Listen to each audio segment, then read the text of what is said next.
Ladies and gentlemen, the Facebook company, the Facebook corporation, and the top brass has evaluated the risk that President Donald Trump poses to the country, to the world, to the universe, to other realms of existence. And they have decided in their infinite wisdom to scold the former president and to teach him a lesson.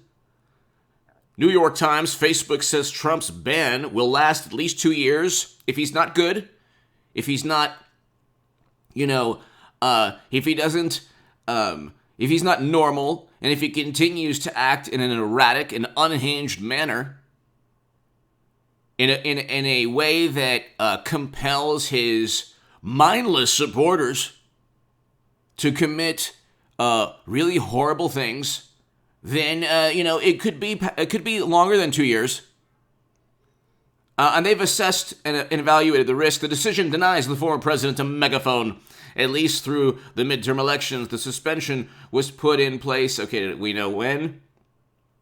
San Francisco, Facebook said on Friday that Donald J. Trump's suspension from the service would last at least 2 years. And it goes on to explain possibly longer, maybe even forever. The article will be below. The New York Times article will be below. This is a Fox Business article. Facebook suspends Trump account for 2 years. Will reassess the risk.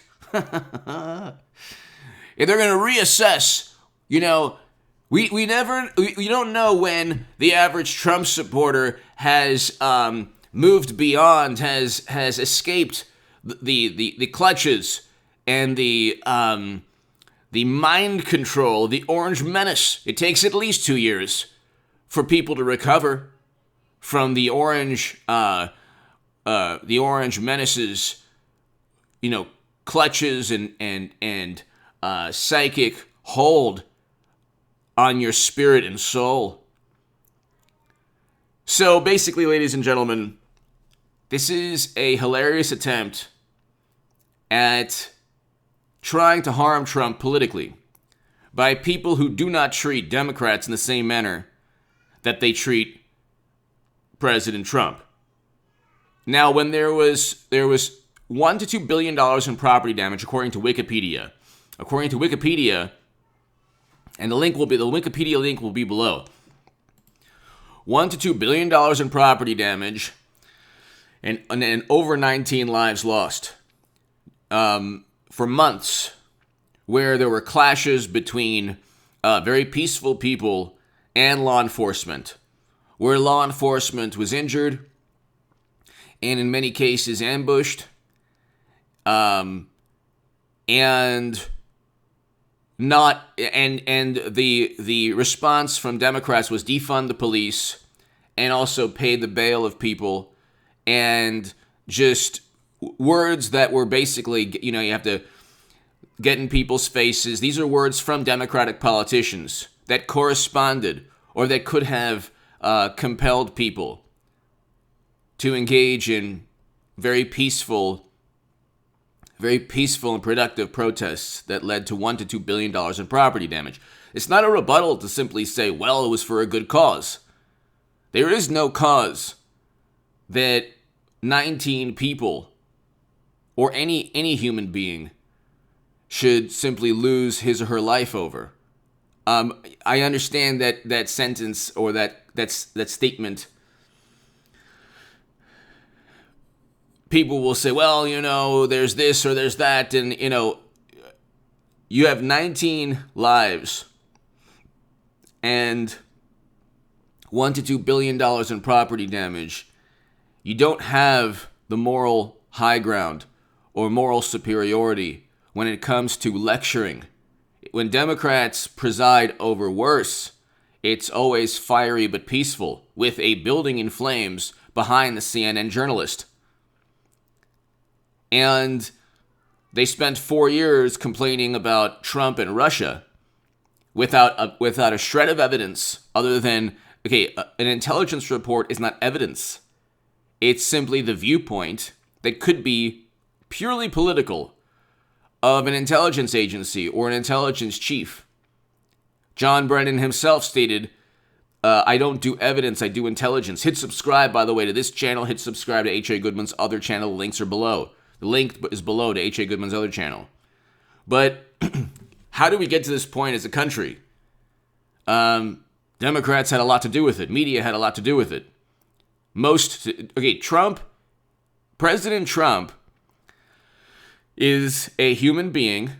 He's accomplished great things as president. We had record low unemployment. He negotiated a deal to bring Americans home from never-ending counterinsurgency conflicts. Those two accomplishments are the reason anyone should vote for President Trump. A great economy and a great foreign policy. We have a stagnant and a dwindling economy with our beloved President Biden and a horrendous foreign policy. So the moral imperative was to vote for Trump. But again, you're dealing with people who only care about public relations. The average voter for our beloved President Biden never really cared about politics generally. So they just, they look at, I would say maybe not the average voter, but a great percentage. They just look at the public relations and they look at the media meltdown with 4 years of Trump. Everything President Trump said was eviscerated.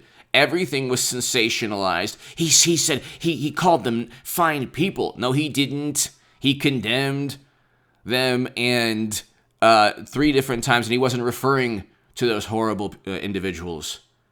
He said, inject yourself with, Drano. No, he didn't.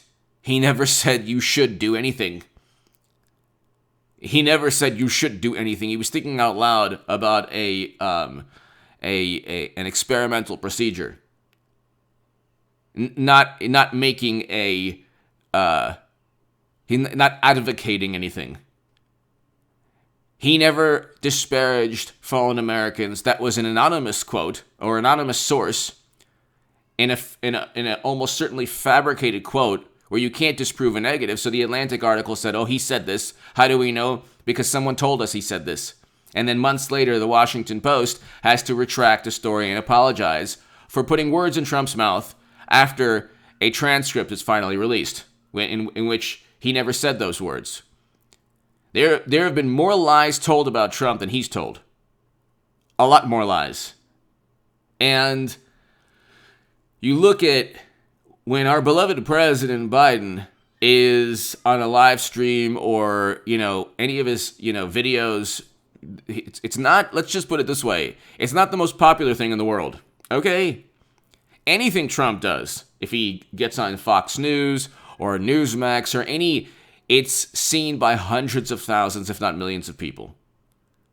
That's why I say President Trump needs to go to Joe Rogan or Tim Pool or Brandon Tatum or especially Kwame Brown. It would be viewed 20 million times throughout the world. 20 million times throughout the world. And so he doesn't need Facebook. That's the point. He doesn't need Facebook. He doesn't need Facebook. He doesn't need Twitter. He doesn't need social media. President Trump is a walking public relations machine. Now, he fell into pitfalls. He fell into a trap last year, especially. If he was more strategic a bit in rhetoric, maybe not as inflammatory to the left, because the left and Democrats derive political momentum from indignation pertaining to Trump. They don't have any policies that work. The country is going to, wearing a handbasket. We're finding emails that vindicate Trump and Rand Paul. Our economy is now dealing with inflation when we shouldn't be dealing with inflation. We should be rebounding. But the Democrats want to raise taxes. Biden wants to raise taxes, while at the same time dealing with inflation. Okay? It was a self-induced near depression, and he wants to raise taxes, and now we have inflation. This wouldn't have happened with Trump, okay? You would have had a rebounding economy with Trump. You actually did the last couple months right before he left office. Anyway, hit subscribe right now. Trump doesn't need Facebook, but he needs to remember not to fall into any public relation and social media traps in the future. Give me your thoughts below. Hit subscribe right now to this channel and H.A. Goodman's other channel right now.